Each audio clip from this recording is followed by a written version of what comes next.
Subscribe to my channel for more stories. Now let's begin this one. I poured my heart into my family's taco recipe, trusting my business partner to share the glory until she claimed it as her own at the town's food festival, threatening my dream, only for me to unveil a journal that exposed her lies and reclaimed my legacy in front of everyone. My partner stole my recipe at the food festival, then I showed a journal that crushed her. At 30, I, Liam Navarro, had rooted my life in Elmswood, a vibrant New Mexico town where adobe homes glowed under desert sunsets and the scent of roasted chilies defined community. My passion was cooking, my food truck, Navarro's Tacos, a rolling kitchen of sizzling meats and handmade tortillas that drew lines around the block. My wife, Elena, a graphic designer with a fiery spirit and a knack for branding, was my rock, her vibrant logos making our truck a local icon. Our daughter, Rosa, age 6, was our joy, her love for sprinkling cheese on tacos and her endless "why is it spicy, Daddy?" questions fueling my recipes, her crayon-drawn menus taped to our fridge. Cooking wasn't just my job, it was my heritage. Growing up in Albuquerque, I'd learned to cook at my grandmother's side, her carne asada tacos a family legend. After a stint in corporate kitchens, I launched Navarro's Tacos, pouring my savings into a beat-up fan, transforming it into Elmswood's go-to for authentic flavors. My signature dish, Abuela's Asada, was my pride, a smoky, citrus-marinated taco perfected over years, its recipe scrawled in a leather journal Gran gave me at 16. The Elmswood Food Festival, an annual event drawing chefs, critics, and tourists, was my stage. A $15,000 prize could fund a second truck and secure Rose's future. My business partner, Sophie Reyes, was a double-edged sword. At 32, Sophie was a savvy marketer, her charm and social media skills boosting our truck's fame. We met at a food expo, her energy infectious, and partnered to scale Navarro's Tacos, splitting profits 50-50. But Sophie's ambition had a sharp edge. She'd once claimed credit for Elena's logo design, and her praise for Abuela's Asada felt possessive. Last spring, she suggested a festival collaboration, citing her pitch skills. "Let's make your tacos shine, Liam," she said, her handshake warm. I shared my recipe, trusting our partnership, never suspecting she'd use it to steal my legacy. The festival was weeks away, and I threw myself into preparations, marinating vats of asada, tweaking the recipe with Rose's love of lime zest. Sophie offered to handle our booth registration, promising a prime spot. "You focus on the food," she said, her text brimming with emojis. I agreed, unaware she'd turned my trust into a recipe for betrayal. The Elmswood Food Festival transformed the town plaza into a culinary carnival, its colorful tents alive with sizzling grills, mariachi music, and the chatter of hungry crowds. My booth was ready, its chili pepper bunting fluttering, Rose's hand-painted Navarro's Tacos sign glowing under string lights. Elena manned the cash box, her dark hair tied back, while Rosa handed out napkins, her grin infectious. I wore my chef's apron, my journal tucked in my bag, ready to serve Abuela's Asada to Mr. Javier Torres, a food critic whose prize could change our lives. Opening day was a whirlwind. Line snaked around our booth, my tacos earning raves, locals like Ms. Clara Ortiz praising their soulful kick. Then I noticed a crowd at the main stage, a prime tent I'd reserved for our showcase. It wasn't ours. Sophie stood there, her booth a mirror of my tacos, same asada, same tortillas, even my lime cilantro garnish under a banner reading Sophie's Sizzling Tacos. She waved a recipe card, claiming she'd created it. "This is my family's asada," she told the crowd, her voice confident, a New Mexico treasure. My heart stopped, the crowd's cheers a gut punch, my recipe. I'd marinated every batch, perfected every spice, carried Gran's journal like a talisman. I pushed through the crowd, Elena and Rosa trailing, my voice shaking. "That's my taco, Sophie," I shouted, pointing to her grill. She turned, her smile tight. "Liam's confused," she said, laughing. "He helped with prep, but this is mine." The crowd murmured, some nodding, others eyeing me with pity. Mr. Torres, clipboard in hand, raised an eyebrow, his pen still. Elena's face was thunder, her arm around Rosa, who whispered, "Why's she got our tacos, Daddy?" My chest tightened, humiliated in the plaza where I'd first parked my truck, my dreams stolen under festive lights. Sophie's betrayal wasn't just theft, it was a fracture, turning our partnership into a stage for her greed. We retreated to our booth, its corner now a shadow of Sophie's stage, sales flat as crowds flocked to her treasure. Elena was fierce, her designer's precision turning to resolve. "She doesn't take your recipe, Liam," she said, stacking unsold tortillas. Rosa, teary, drew a taco on a napkin, saying, "For our food." I hugged her tightly, promising, "We'll fix this, but fear not at me." That night, in our adobe home where Rosa's spice jars lined the kitchen, I couldn't sleep, Sophie's voice claiming my asada echoing like a taunt. I wasn't a detective, but Gran had taught me to document everything. My journal was my proof, its pages filled with abuela's asada drafts, spice ratios, and notes from 15 years ago, long before I'd met Sophie. I found photos on my phone, timestamped last year, showing me testing marinades, Rosa zesting limes beside me. Then I remembered Sophie's laptop, which she'd used at our house for festival planning. Feeling a twinge of guilt, I checked our shared Google Drive, where she'd uploaded booth designs. A folder labeled senior_recipes held a bombshell and email to a local caterer, pitching her asada recipe, with my journal's ratios attached. Another message, to a friend, bragged, "Liam's recipe is my ticket to the prize." I also found a text thread where she asked for my journal scans for inspiration, her intent clear in hindsight. I called Ms. Clara Ortiz, a retired chef who'd tasted my tacos at a church potluck. Clara had praised Abuela's asada last summer, before Sophie's involvement, and confirmed it was mine. "Sophie was nosy about your spices," she said, her voice heavy. Elena recorded her statement, her words a key piece. I also reached out to Mr. Diego Cruz, a market vendor who'd supplied my chilies. He'd sold Sophie the same blend, her order placed after mine, mimicking my specs. I contacted Ms. Anna Morales, a lawyer who'd helped us with our food truck license. Anna reviewed my evidence journal, photos, emails, Clara's statement, Diego's receipt, and nodded. "Sophie's committed intellectual property theft," she said.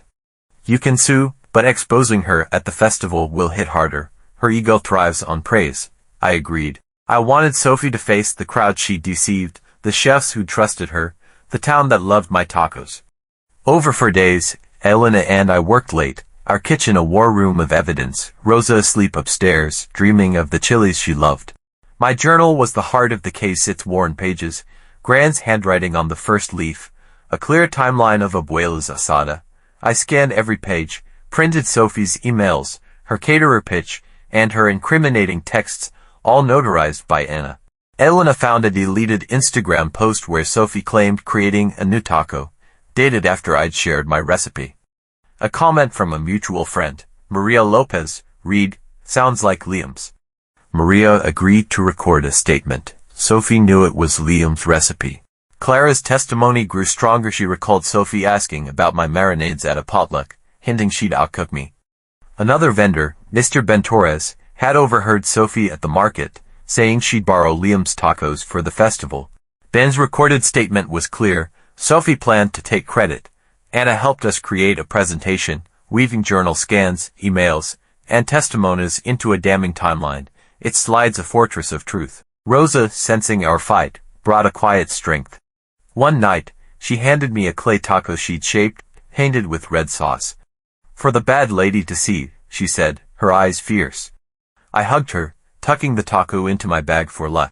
We learned Sophie's motives. She was struggling, her marketing side gigs failing, her lifestyle outpacing her income. Abuela's asado was her shortcut to fame, but she'd underestimated me. The festival's final day, where the prize would be awarded, was our stage. I emailed Mr. Torres, requesting to clarify my booth, copying Sophie. She texted, laughing, "Liam, you're embarrassing yourself." Her arrogance fueled me. "See you Sunday," I replied, my fingers steady. The final day was a feast for the senses, the plaza packed with families, chefs, and critics, the air thick with spices and anticipation. Sophie's stage booth was a spectacle, her copied asada drawing crowds, her lime garnish a mockery of mine. My corner booth was quiet, but my resolve was iron. Elena stood beside me, Rosa clutching my hand, her clay taco in my bag, a talisman against the nerves knotting my gut. Anna and Clara were in the crowd, ready to back us, while Ben and Maria nodded from nearby stalls, their support a quiet anchor. Mr. Torres opened the award ceremony on the main stage, his voice warm, praising the chef's passion. Sophie preened, ready to claim the prize, her apron gleaming, but I stepped forward. "I have evidence to share," I said, stepping to the stage, my journal in hand. I connected my laptop to the projector, the screen glowing with a scan of Grant's journal, my teenage handwriting listing asada spices. "Sophie stole my recipe," I said, my voice steady despite the gasps. I walked through the evidence time-stamped photos, Sophie's caterer pitch, Clara's recording. Sophie knew it was Liam's. Ben's voice followed. She planned to take credit. The crowd turned, some booing Sophie, others whispering, locals like Ms. Ortiz glaring. Sophie's face paled, her stammered defense, "It's a collaboration," drowned by murmurs.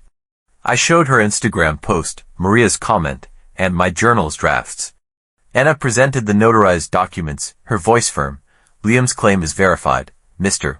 Torres's frown deepened, his eyes on Sophie, who slumped, tears streaming.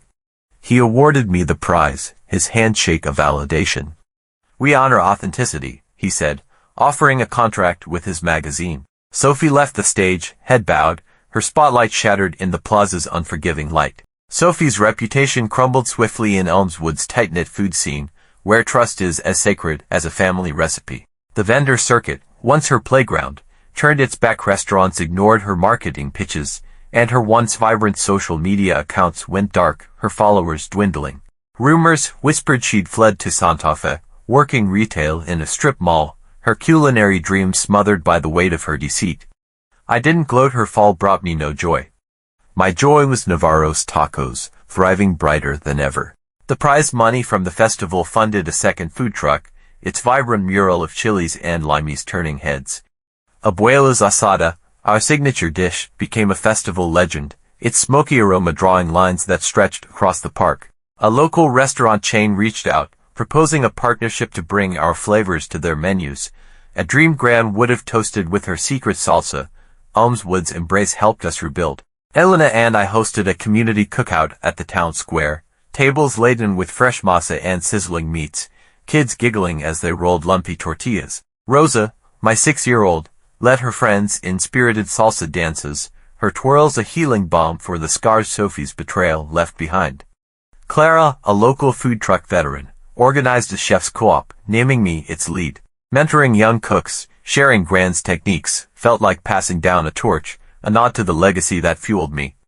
Ben and Maria joined my catering team. Ben's knife skills sharp, Maria's warmth a draw for clients, their trust a foundation for growth. I refined new recipes, inspired by Rosa's love of mango, crafting a tangy salsa that sparked smiles at every tasting. Each dish was a step toward a future we were building, bite by bite. The betrayal left a wound. Sophie had been more than a partner, she'd been a spark, her marketing flair igniting our truck's early success. Late nights designing menus, her laughter mixing with the sizzle of the grill, were memories now tinged with loss. Losing that trust stung, a reminder to guard what mattered, my family, my food, the flavors that told our story.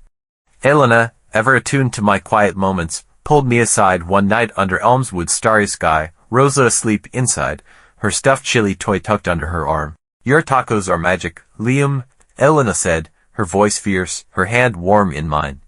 "You saved our recipe." I kissed her, grateful for her fire, for Rosa's radiant light, for the flavors that were ours again, untainted by theft. A year later, an email from Sophie arrived, brief and raw. "Sorry, Liam. I was wrong."